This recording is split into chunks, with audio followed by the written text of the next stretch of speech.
नमस्कार साथियों, फिर से स्वागत है आपका एक और नई वीडियो में। जी हाँ साथियों, कर्मचारियों को लेके मैं बहुत बड़ी खबर लेके आए यहाँ, क्योंकि आप साथियों लग हमने जो है सुबह एक लेटर के माध्यम से भी जानकारी दी थी कि बहुत सारी मांगों को जो है मांगने का काम किया गया है विभाग के द्वारा कि हमारी जो मांगे हैं उनको जल्द से जल्द पूरा किया जाए और जितने भी पार्ट 2 के तहत जो साथी लगे हुए हैं उनका डाटा जो है HRMS के पोर्टल के ऊपर चढ़ाने का काम किया जाए। उसी को देखते हुए साथियों एक जो मांग है HRMS का पोर्टल के ऊपर जो डाटा चढ़ाया जाए उसके लिए लेटर जारी करने का काम कर दिया गया है विभाग के द्वारा। और जल्द ही जो है जितने भी पार्ट 2 के तहत जो भी कर्मचारी लगे हुए हैं उनका डाटा जो है HRMS के पोर्टल के ऊपर चढ़ना शुरू हो जाएगा और डाटा जो है तैयार करने के आदेश दे दिए गए हैं। आप साथियों ने दिखावा पूरी इन्फॉर्मेशन। तो ये देख लीजिए साथियों, सुबह एक ये लेटर जारी किया गया था 17/7/2023 की डेट में और इसी प्रकार से इनकी जो मांगे थी साथियों, तो इस प्रकार से जो है इन्होंने अपनी जो है आगे की रणनीति बनाने के लिए मांगे रखी गई हैं भाई इस प्रकार से जो है रणनीति बनाई जाए। और इन्होंने इसके अंदर जो है साफ साफ लिख रखा है वेतन वृद्धि को लेके है, LTC को लेके है, TADA को लेके है, 58 साल तक के रोजगार को लेके है। और उसी प्रकार से यहाँ पर जो है एक मांग ये भी थी कि जितनी भी DC रेट के तहत जो भी कर्मचारी लगे हुए हैं उनका डाटा HRMS के पोर्टल को ऊपर चढ़वाया जाए और साथ में जो सेवाएं हैं उनका भी नियम जो है बनाने का काम किया जाए। तो उसी को देखते हुए साथियों आज जो है विभाग के द्वारा एक नया लेटर जारी कर दिया गया है कि जितने भी पार्ट 2 के तहत जो भी साथी लगे हुए हैं उनका डाटा जो है HRMS के पोर्टल के ऊपर चढ़ाना सुनिश्चित करें। तो आप साथियों को दिखा देते हैं वो लेटर भी।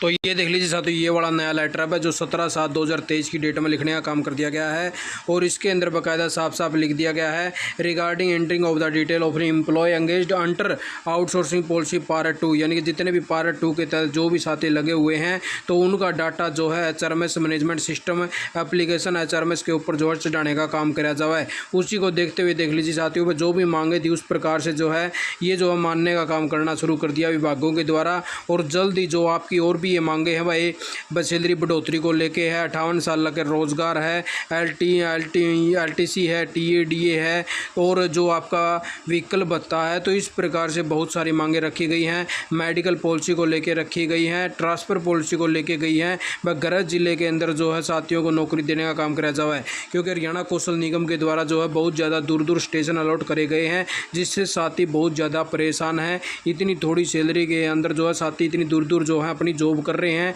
और घर का भी सारा काम जो है रुक जाता है। इसी को देखते हुए बहुत सारी मांगे जो है मांगने का काम किया गया है विभाग के द्वारा। हरियाणा सरकार को बोला गया है कि जल्दी हमारे मांगे जो है पूरा कराया जाए। और सैलरी में भी जो है भाई 2-3 साल से जो है निगम रेट के अंदर बढ़ोतरी नहीं करी गई है हरियाणा सरकार के द्वारा। तो उसी को देखते हुए हरियाणा सरकार से मांग करी है कि हमारी मांगे या तो जल्द से जल्द मान लीजिए और नहीं तो आपका जो अधिवेशन शुरू होने वाला है तब तक हम जो है हमारे आंदोलन का बिगुल बजा देंगे और आंदोलन जो है शुरू करने का काम किया जाएगा। तो ये सारी बातें जो है भाई भारतीय मजदूर संघ के अधिकारियों और साथियों के द्वारा करने का काम किया गया है और उन्होंने जो है एक रणनीति बनाई थी 16/7/2023 को जिसके अंदर जो है मीटिंग के अंदर ये फैसले लिए गए थे। तो इस प्रकार से जो इन मांगों में से एक मांग को मानने का काम कर दिया है विभाग के द्वारा। बस जितने भी पार्ट 2 के तहत जो साथी लगे हुए हैं उनका डाटा जो है HRMS के पोर्टल के ऊपर चढ़ाना सुनिश्चित हो गया है। तो अब जो है जल्द से जल्द इन साथियों का डाटा जो है HRMS के पोर्टल के ऊपर चढ़ना शुरू हो जाएगा। तो यही कुछ ताज़ा जानकारी आप साथियों ने लेके आए थे। आप साथी अगर इसी प्रकार की जानकारी पाना चाहते हैं वे कच्चे पक्के कर्मचारी या फिर कोई भी अदर इन्फॉर्मेशन जो आपके कहीं ना कहीं काम की हो तो चैनल को सब्सक्राइब करना ना भूलें जिससे आने वाली हर काम की जानकारी आप साथियों को तुरंत मिल सके। आप साथियों ने वीडियो देखा, आपका बहुत बहुत धन्यवाद। जय हिंद, जय भारत, जय हरियाणा।